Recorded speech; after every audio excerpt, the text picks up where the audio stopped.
मुंबई में 2008 में हुए 26/11 आतंकी हमले की आज 17वीं बरसी है। इस मौके पर मुंबई में गेटवे ऑफ इंडिया पर एक कार्यक्रम का आयोजन किया गया, जिसमें मुंबई हमले के शहीदों को याद किया गया और उन्हें श्रद्धांजलि अर्पित की गई। इस हमले को याद कर आज भी देश के लोगों की रूह कांप जाती है। ऐसे में हमले के चश्मदीद मोहम्मद तौकीफ शेख उर्फ छोटू चाय वाला ने उस काली रात के बारे में बताया कि हमले को 17 साल हो गए हैं, लेकिन मैं आज तक रात में सो नहीं पाया। इतना दर्दनाक था। बच्चे बुजुर्ग फॉरनर लोग को ट्रेनिंग दिया जाता, नीचे लेट जाते थे। हम लोग को तो ट्रेनिंग नहीं। उधर इंडिया और पाकिस्तान का मैच था, तो मैं सोचा पटाखा फूट रहा है, लेकिन ऐसा हमला मैं पिक्चर में देखता था, पिक्चर से भी बेकार था। उसने आके मेरे को गाली दिया, 3 शॉट किया, लेकिन बचाने वाला ऊपर वाला, तो मारने वाला ये कौन होता है? मौत देने वाला ऊपर वाला है। तो आज बहुत बुरा दिन निकला। आज 17 साल होने को आ गए, लेकिन यादें। उस दिन मेरा नया जन्म हुआ था सर। मैं मेडिकल के बाहर रेलवे स्टेशन में खड़ा था, पैसा लेने के लिए आया था, चाय का कलेक्शन करता, ड्यूटी ख़त्म होने पर मिलता है।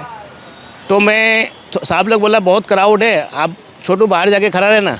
मैं बाहर आके खड़ा रह गया।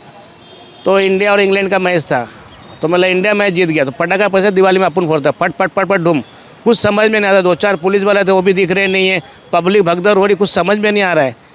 टिकट काउंटर के पास जाके देखा तो और तेज़ आवाज़ हो रहा है। ऊपर देखा शॉर्ट सर्किट नहीं हुआ है।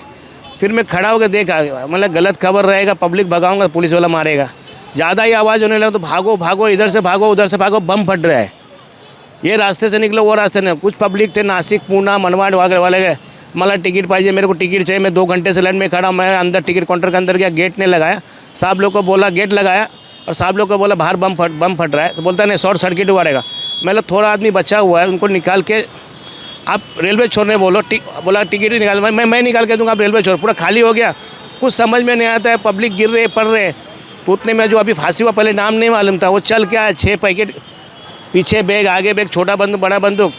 तो मैं बोला कमांडो आया।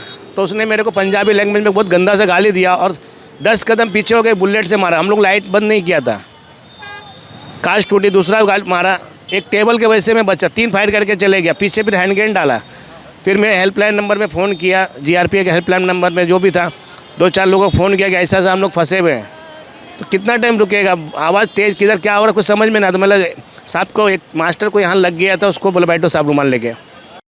आतंकी हमलों के 17 साल बाद शहर पर उस आतंकी वारदात के निशान भले ही अब हल्के हो गए हों, लेकिन उस हमले में बच गए लोगों के लिए वो यादें आज भी उतनी ही भयावह हैं। उस आतंकी हमले में बची देविका रोटावन उस काली रात की दहशत को झेलने वाली सबसे कम उम्र की महिलाओं में से एक हैं। हमले के समय उनकी उम्र केवल 9 साल थी। आतंकी हमले की गवाह देविका रोटावन ने बताया कि 17 साल बीत गए हैं, लेकिन हमारे लिए वो रात वैसी की वैसी ही है। 26/11 को 17 साल हो गए, बट आज भी मेरे लिए वो रात उसी तरीके से है। ऐसा लग ही नहीं रहा है मुझे कि मेरे 17 साल बीत गए हैं। आज भी अभी ऐसा लगता है कि वो रात को मैं अभी ही फेस की हूँ, अभी ही देखी हूँ। अभी मेरे पैर में गोली लगी है। वो शख्स का फेस, वो रात, काली रात मेरे जहन में उस तरीके से ही बसी है। सिर्फ हर साल लोगों के लिए ईयर बदलता है, हमारे लिए वो सिर्फ नंबर काउंट होती है, बट जिस पे जो बीती है उसके लिए वो पल वो उसी दिन का ही रहता है। 26/11 को 2008 को मैं, मेरे पापा, मेरे भाई, हम तीनों पूना जाने के लिए बांद्रा से हम सीएसटी गए थे। सीएसटी में 12 और 13 नंबर प्लेटफॉर्म के सामने बैठे थे। उतने में मेरा भाई बोला कि मुझे टॉयलेट आया। पापा बोले कि तू टॉयलेट जाके आ जा, फिर हम टिकट निकालेंगे। जैसे ही वो गया, अचानक से बॉम्ब धमाका हुआ। बॉम्ब धमाके बाद सडनली गोली फायरिंग होने लगती है। लोग भाग रहे हैं, मैं देख रही हूँ लोगों को भागते भागते गिर रहे। तब मेरी उम्र 9 साल 11 महीने की थी।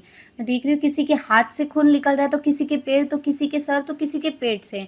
कुछ समझ नहीं आ रहा था कि आखिर वहाँ सब क्या हो रहा है। मैं क्वेश्चन मार्क थी कि ये सब क्या है। और मैं तभी जिस शख्स को देखी जो बुटका सरीका, जिसके हाथ में बड़ी सी गन है और वो अंधाधुंध गोली फायरिंग कर रहा है, ऐसा लग रहा है हम लोगों को मार के उसे खुशी मिल रही है। वो चीज़ को वो इंजॉय कर रहा था। मेरे पापा के साथ जैसे ही मैं भागने की कोशिश करती हूँ, वैसे एक गोली आके मेरे राइट पैर में लगती है।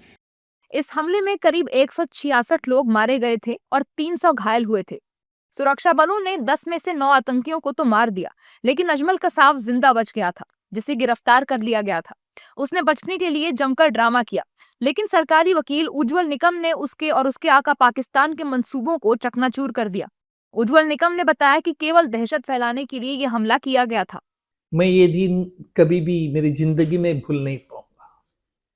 यह वही दिन है कि जिस दिन हमारे देश के कई बेगुनाह नागरिकों को, हमारे कई जांबाज पुलिस ऑफिसर को ये आतंकवादियों ने मार डाला। मारने की क्या वजह थी? मारने की सिर्फ एक दहशतवाद सिर्फ हमारे मुंबई में पैदा करने का था। मकसद भी क्या था? मकसद यही था कि मुंबई एक फाइनेंशियल सिटी, अगर यहां के लोग डर गए, यहां के फॉरेन इन्वेस्टर भाग गए, तो भारत कंगाल हो जाएगा, ऐसा लगा। लेकिन ऐसा नहीं हुआ।